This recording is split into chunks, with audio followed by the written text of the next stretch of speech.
Hello and good evening, and welcome to today's lecture and workshop where we will be discussing screen time and early childhood development. My name is Casey Meyer and I will be guiding you through today's lesson. As we begin today's discussion, it's important to understand what screen time is and what constitutes both positive and negative screen time. So screen time essentially is quite self-explanatory as a term. It's any time we use spending on screens. So whether this is a phone, a tablet, a laptop, or another device like a television, this all constitutes a screen time. However, there are both positive and negative approaches to screen time in early childhood. And additionally, is screen time management possible in early childhood? And the short answer is yes, absolutely. And we will discuss the management techniques in our lecture today. As technology advances, it's important to recognize that in each developmental stage, there may be potential benefits and drawbacks regarding the use of screens.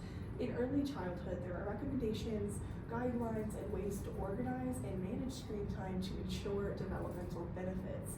Screens have an appropriate place in both academic and casual environments, both requiring mindful, structured practice. Tools such as augmented reality, or in this presentation, AR, can be beneficial in the classroom, and screen use at home can be both appropriate and beneficial when exercised with a mindful approach. We will begin today's lecture with a pre-knowledge check to assess participants' current understanding regarding screen time in early childhood. So first, how is augmented reality different than general screen time? What are the general recommendations for screen time in the early childhood stage? And additionally, we'll open the floor to brainstorming and discussion. What are the benefits of developmentally positive screen time, and how can this be facilitated? To begin, let's discuss AR in the classroom and the developmental benefits. So first, what is augmented reality? This technology serves as an interactive learning system that can combine learning styles and material enhancement to aid with motivation and retention in academic environments. AR systems are beneficial to subjects that require contextualization or interactive visual or spatial descriptions. So essentially AR takes information and puts this in front of you as if it's a real life scenario, so it's very engaging and interactive. Appropriate learning environments are vital in early childhood to facilitate a positive educational experience, and AR provides a comfortable, stimulating, and exciting way to retain new information while benefiting from accurate learning style representation. The use of augmented reality in academic settings facilitates greater ability to think critically, problem solve, work independently, and as a group, and AR can even boost creativity. Let's discuss the implementation and the practice of AR in the classroom. So although augmented reality has significant developmental and educational benefits when it's applied to academic settings, not every institution has the infrastructure to facilitate the professional development and the training required for professionals to better understand the advancing technology and to create new ways to present information to students. So because AR is fueled by human creation, it requires new and engaging lessons to be created by a professional rather than generating these independently as artificial intelligence would. Let's talk about screen time recommendations in early childhood. The American Academy of Pediatrics suggests that children under the age of 18 months old don't engage in screen time because human interaction and socialization is so vital to facilitate positive speech and language development, and also to ensure positive relationships and attachment with caregivers. From the ages of 18 to 24 months, children's screen time should be high quality, it should be educational, interactive, and restricted to about an hour a day. And after 24 months and until about 4 or 5 years of age, screen time should still be limited to that 1 hour or less a day, with the continuing emphasis on high quality, educational, and interactive content that produces developmental benefits. Because socialization and human interaction is so vital in this stage, screen time in early childhood should involve experiencing and engaging with content while actively making social connections. So this refers to co-viewing, which involves the interaction with screens or technology like an educational program in the presence of an adult who would facilitate developmental benefits by using the content or program as a tool. And general screen time or screen time spent passively watching or engaging in a program becomes more valuable with contextualization, which is offered by an adult, and allows children to practice speech and language while using that appropriate educational tool as a tool for instruction, as well as guidance. And this can produce significant developmental benefits when we compare it to passive independent screen time. So we've used the word passive in this lecture so far. And what is passive screen time? So passive screen time really just refers to any sort of leisurely use of a screen without educational or developmental benefits being attached, especially in this stage, all the way to perhaps using a screen passively at the same time as participating in another action. So an example might be a child watching a show or a program at the same time as playing as a play session. So supervision throughout the use of screens in early childhood is essential to producing developmental benefits, and passive viewing can result in negative developmental effects. So passive screen time, especially when considering early exposure, can result in socio-emotional challenges, difficulty retaining attention, and speech and language delays, and in addition, weight gain and possible trouble sleeping as they age. Professionals suggest that caregivers should avoid using screens as comfort objects to emotionally regulate during strained situations, such as tantrums in the early childhood stage.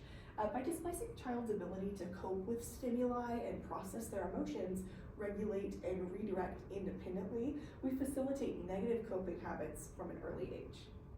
To gain a better understanding of the content within this lecture, I facilitated this workshop titled Passive versus Interactive with a little bit of inspiration. So for this activity, you will need 2 jars, whether these are large ones like this or pickle jars. You will need something like rice or sand or flour or something that's easy to scoop and pour with a little measuring scoop. And additionally, this will be an opportunity for your tables to discuss examples of interactive moments that produce developmental benefits and some passive moments that might cause some negative effects developmentally. So for this example, we'll add 3 in each jar. Your goal should be to end up with about equal amounts in each jar. Like I mentioned, we're representing time. So into the interactive jar, one examples could be co-viewing, like we mentioned before. So a parent co-viewing with a child. So let's add 2 scoops of rice into our interactive jar, and we'll say that each of these scoops represents an hour. So another scoop into the interactive jar, cooking with a child, even if that means that they are just simply stirring a bowl of oats and cinnamon and sugar and salt in the corner, everything counts. Another thing that could be an interactive moment is grocery shopping while a caregiver narrates to the child. So we'll add our last 2 scoops into the interactive jar. And it's going to get a little harder to scoop as we go to the bottom. But into our passive jar, let's look at a screen playing while a child is playing on the floor. So let's say watching television passively while a child is in a play session. So we'll add 2 scoops to our passive jar. Now we're going to look at grocery shopping. While instead of narrating the experience like in the interactive jar, this is where a child is in the shopping cart, and let's say that they're using a screen or a tablet in this process rather than being engaged. So we'll add scoops to our passive jar for this. Additionally, screens before bed qualify as passive screen use. So we'll add the remainder of our rice into the jar. And this is a very large bowl of rice that I have here, and I will try not to make a huge mess. Perfect. So you'll notice that we essentially have active or equal numbers of rice, an equal amount of rice or sand or whatever it is that you're using, essentially in both of these jars. So let's say that with each activity, the 3 that we gave for interactive and the 3 for passive, each of these symbolizes 3 hours. So we have 3 hours of time spent on interactive activities and 3 hours of time spent on passive activities. So although equal amounts of time were spent, only in the interactive jar do we see developmental benefits. And this workshop additionally highlights that screens cannot replace human interaction and socialization within this stage.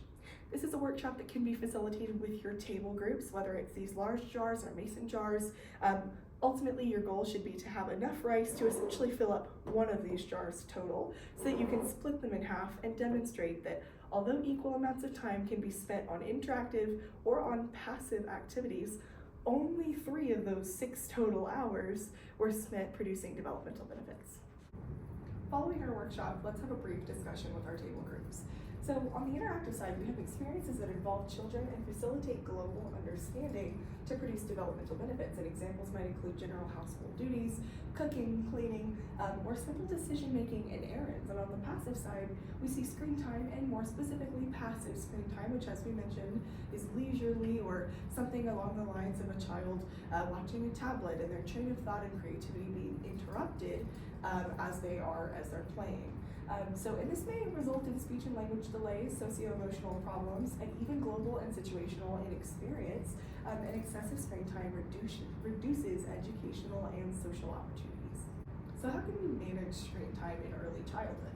Screen time in early childhood should be structured, it should be appropriate, and consist of boundaries to regulate and manage the use of screens to maximize benefits. And additionally, caregivers should monitor behavior and be aware of possible negative side effects resulting from excessive or inappropriate screen use. Finally, modeling healthy habits regarding the use of screens is essential to setting healthy boundaries and managing screens in casual settings.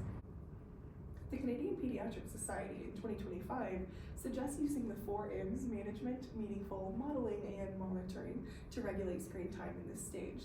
So for management, caregivers should set healthy boundaries and expectations to regulate screen use.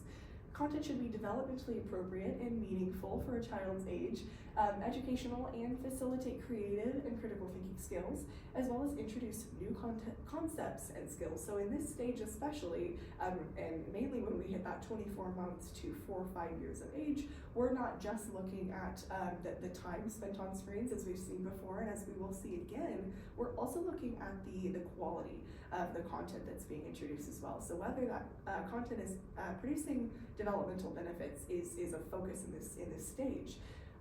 Modeling, caregivers should establish healthy habits regarding their independent use of screens to display appropriate relationships with technology. So modeling. And finally, caregivers should monitor and regulate the use of screens to maximize benefits and safety. So monitoring. Of course, we do see developmental benefits with appropriate and managed screen time in early childhood. Through supervision and co-viewing during general screen use, children benefit regarding their socio-emotional development, speech, language, and even their attachment with caregivers. Tools such as augmented reality and other interactive education systems result in student motivation and academic success. And as children age into late childhood and adolescence, the healthy modeling of appropriate screen use during earlier stages can encourage positive habits and social connection with peers and with current events. So there are developmental benefits to appropriate screen use. Let's review before a post-knowledge check. Screen time in casual environments with the proper management and regulation, monitoring, caregiver participation, and interaction can host developmental benefits in areas such as speech and language development, as well as social relationships and global understanding.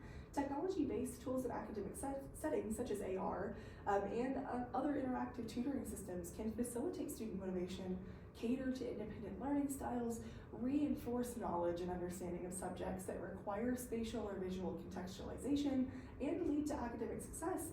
But these tools do require proper infrastructure to implement widely on a wide scale. Additionally, the 4 M's provide a consistent method for supervising, managing, directing, and reinforcing healthy screen habits. Following our lecture and workshop, let's take a moment to assess our participants' understanding of screen time in early childhood. So how can augmented reality, or AR, benefit students in academic settings? As a caregiver or as an educator, how can one facilitate more developmentally beneficial interactions, teaching moments, and social opportunities? And how can developmentally beneficial tools such as AR and other high-quality instructional tools become widely accessible, as we know that this is difficult to implement? And finally, I'll leave you with a reflection question. In what ways do technology-based tools introduced at the beginning of your experience as a caregiver or educator differ from those introduced in today's presentation or other beneficial technology-based tools that you might be aware of? How do you see the use of developmentally beneficial tools progressing in the future? And in what ways can you efficiently manage screens in casual and in academic environments to produce developmental benefits? In addition to today's presentation and workshop, I'd like to send you with a couple of take-home materials for further learning. I've attached a YouTube video about augmented reality. It's a great description in a short amount of time. And additionally, this is a link to a Mayo Clinic article regarding screen time recommendations and management. Here I've attached the references used in my research process to develop today's presentation and workshop. Thank you for participating. My name is Casey Meyer, and I hope you enjoyed today's lecture regarding screen time in early childhood development.